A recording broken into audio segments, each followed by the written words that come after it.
1954년 흑백 영화인 사브리나라는 영화를 본 적이 있다. 재벌가의 운전기사의 딸로 오드리 헵번이 등장한다. 아름다운 운전기사의 딸을 두고 재벌가 두 아들의 신경전의 내용이다.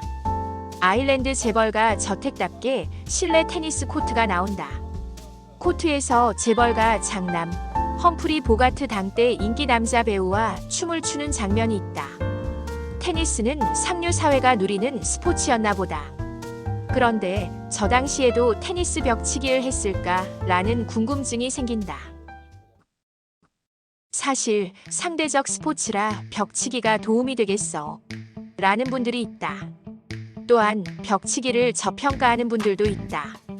하지만 의외로 상당한 훈련 효과가 있을 뿐만 아니라 빠른 성장에 필수 훈련이 될 수 있다. 먼저 로저 페더러의 벽치기 신공을 한번 보시죠. 서브, 포핸드, 백핸드, 그리고 스플릿 스텝과 정확한 동작을 하는 걸 볼 수 있다. 특히 오늘은 테리니와 2년 미만자에게 벽치기를 적극 추천해 보고자 한다. 물론 중급 이상자들도 혼자 훈련하고 실력을 유지하는데 그리고 몸풀기에 아주 좋다. 그럼 벽치기를 하면 좋은 점은 무엇일까? 하나, 강약 조절을 연습할 수 있다. 둘, 볼 컨트롤을 잡을 수 있다. 셋, 이미지 트레이닝 이상 효과를 얻을 수 있다. 넷, 운동 효과가 있다. 다섯, 서브, 발리, 포핸드, 백핸드 등 다양하게 연습할 수 있다. 2년 미만자의 벽치기를 한번 보자. 실력 성장에 도움이 안 되는 동작들이 보인다. 여기서 테리니와 2년 미만자에게 벽치기를 잘못하면 오히려 역효과를 볼 수 있다. 마구 휘두르고 마구 치고 마구 이리저리 다니며 그냥 운동 효과만 있게 된다. 테니스에 필요한 볼 컨트롤은 전혀 효과가 없다.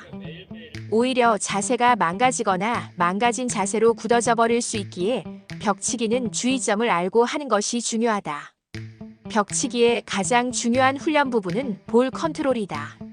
내가 쳐야 할 곳에 정확히 치고 내가 원하는 볼의 위치로 오게 하는 것이 중요하다. 그럼 어떻게 하는 게 좋을까? 일단 포핸드만을 중점을 두고 시행하고 다음 백핸드로 넘어간다. 반드시 자세 폼을 중요시하며 마치 수건 돌리기의 라켓 버전으로 생각해야 한다. 1단계는 왼발을 움직이지 않고 오른발만 움직이는 상태에서 포핸드로만 천천히 벽치기를 하는 것이다. 왼손잡이면 반대로 하면 된다. 가능한 두 발이 움직이지 않을 정도로 벽에 친 공이 다시 치기 편하게 오게 만드는 것이다. 가능한 움직임을 최소화 상태에서 벽치기. 움직임을 최소화한다는 것과 다시 몸쪽으로 편한 공이 오게 만든다는 것은 볼 컨트롤을 향상시키기 위한 방법이다. 여기 벽치기의 가장 중요한 훈련 효과는 볼 컨트롤이다. 스플릿 스텝 없이 풀 스윙은 필수고 천천히 포핸드로만 벽치기 하기다. 1단계가 되지 않으면 다음 단계로 넘어가면 안 된다. 숙달이 되면 두 발의 움직이 없이 서 있는 위치에서 천천히 벽치기가 10회 이상 가능해야 한다. 아님 최대치는 왼발은 고정하고 오른발만 움직일 수 있는 상태에서 10회 이상 가능해야 한다. 2단계는 스플릿 스텝과 함께 포핸드로만 가볍게 풀 스윙으로 벽치기를 한다. 가능한 내 몸쪽으로 오게 만들고 조금씩 좌우로 움직임을 준다. 페더러의 벽치기처럼 스플릿 스텝은 기본 장착하고 3단계는 자유롭게 치되 천천히 치기를 시작해서 최대치로 강하게 치는 것이다. 이렇게 3단계까지 자유로워지면 다음 백핸드로 1에서 3단계를 밟으면 된다. 혹 1단계가 되지 않는다면 어떻게 해야 할까? 레슨을 받은 적이 없거나 완전 초보일 경우 그리고 몇 개월 차이면 벽치기 1단계가 어려울 수 있다. 그렇다고 마구 치기, 마구 넘기기를 하면 폼이 망가지고 기본기가 손상되거나 이상한 스윙 자세로 굳어지기에 매우 조심해야 한다. 별 단계는 먼저 콘티넨탈 그립으로 라켓을 잡는다. 그리고 포핸드만 중점적으로 하는데 슬라이스 형태로 벽에 치기는 하는 것이다. 벽과의 거리는 2m 정도 거리에서 가볍게 슬라이스 형태로 치기를 하는 것이다.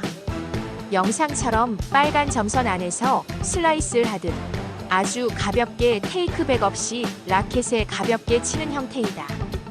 가능한 움직임 없이 아님 왼발을 고정하고 오른발만 움직일 수 있는 상태에서 10회 이상 가능해야 한다. 2단계가 쉬워지면 다시 벽치기 포핸드 1단계로 넘어간다. 테린이와 2년 미만자들은 천천히 치기라 어려울 수 있다.